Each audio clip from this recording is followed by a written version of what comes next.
ஹாய்ங்க. வீட்டில் பார்த்தீங்கன்னா சமைக்கிறதுக்கு யூஸ் பண்ணிகிட்டு இருக்கிற நல்லெண்ணெயும் கடலெண்ணெயும் முடிஞ்சது. வாங்கிட்டு வந்துடலான்னு சொல்லிட்டு மில்லுக்கு தான் வந்திருந்தேன். அதுக்கப்புறம் கண்ணுக்குட்டிக்கு வந்து நீ போட்டு 1 மாதத்துக்கு மேலே ஆயிடுச்சு. பாலை கொஞ்சம் கம்மி பண்ணிவிட்டு கடலை புண்ணாக்கு தண்ணி வைக்கலான்னு சொல்லிட்டு அதுவும் வாங்கிட்டு வந்துட்டேன்.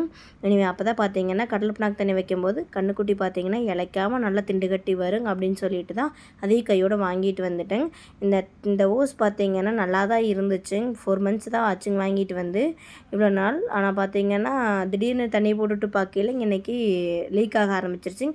சரி டக்குன்னு இந்த இன்சுலேஷன் டேப் எடுத்து சுற்றி அதை ரீயூஸ் பண்ண ஆரம்பிச்சிட்டேன். இங்கே எப்போவுமே நம்ம அப்படி தானே ஒரு 5-6 ஹோலுக்கு மேலே எத்தனை 10 ஹோல் பக்கம் ஆனாலும் அதை டேப் சுற்றி தான் யூஸ் பண்ணுவேன். அப்புறம் செடிகளெலாம் கொஞ்சம் காய் இருந்துச்சு, அதையெல்லாம் பார்த்துட்டு வந்தேன். பேக்கிங் காய் பார்த்திங்கன்னா ஒரு 2-3 காய் பிஞ்சாக இருந்துச்சு. அதை விட்டுட்டு தக்காளி டெய்லி பழுக்க ஒரு 5-6 பழம் பக்கம் டெய்லியுமே கிடச்சிட்ருக்குது. அதை பறித்து வச்சிட்ருக்கேன். அதுக்கப்புறமா வெண்டைக்காயும் இருக்குது. வெண்டைக்காய் டெய்லி ஒரு 4 காய் கிடச்சிட்ருக்கு. அதுக்கப்புறம் பார்த்தீங்கன்னா முட்டைக்கோஸ் வந்து பார்த்திங்கன்னா ரொம்பவே குட்டியாக தான் இருக்குது. இன்னும் பார்க்கலாங்க எவ்வளோ சோடு வருதுன்னு. ஃபஸ்ட் டைமாக வச்சுருக்கிறேன். அதுக்கப்புறமா இந்த செடிக்கு வந்து பார்த்திங்கன்னா எந்த உரமே போடலைங்க. ஆனால் எல்லாமே நல்லா தழைஞ்சு வந்துருச்சுங்க. அவரைக்காய் செடி இன்னும் எந்த பிஞ்சு பிடிக்கலைங்க. தேங்க்யூ.